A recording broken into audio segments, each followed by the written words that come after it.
વધુ વાત કરવા માટે આપણી સાથે ફોન લાઈન પર જોડાઈ ગયા છે પંકજ પટેલ, જેઓ નીટ કાઉન્સિલર છે. પંકજભાઈ, સ્વાગત છે આપનું ઝી 24 કલાકમાં.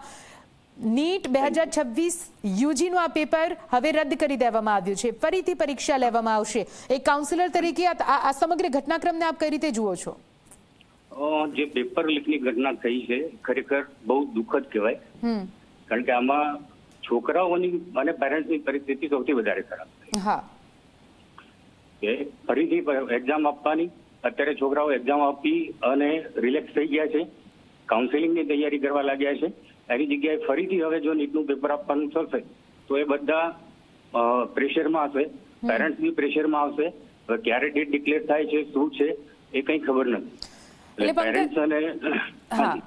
પંકજભાઈ, વારંવાર આ પ્રકારે પરીક્ષા લીક થવું, પેપર લીક થવું, આ ઘટના તો ખરેખર દુઃખદ અને દુર્ભાગ્યપૂર્ણ કહેવાય. કેમ કે એનટીએ દાવો કરે છે કે અમે ચુસ્ત બંદોબસ્ત રાખ્યો છે, સીસીટીવીથી લઈને જીપીએસ ટ્રેકરથી લઈને બધી શસ્ત્ર સરંજામ એમ કે અહીંયા પાક્કા રાખવામાં આવ્યા. તો લીક ક્યાંથી થાય છે?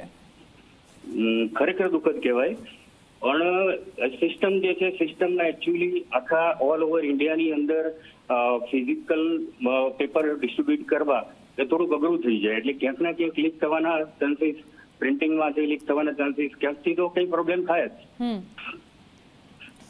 પંકજભાઈ, સરકારે હવે શું એક્શન લેવા જોઈએ? કેમ કે આ વારંવાર બનતી ઘટનાઓ છે, કોઈ કડક એક્શન લેવું પડશે.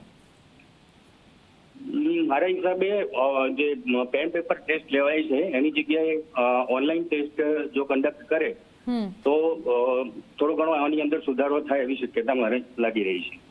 બિલકુલ ઓનલાઈન પરીક્ષા લેવી જોઈએ. પંકજભાઈ, આભાર અમારી સાથે વાત કરવા માટે.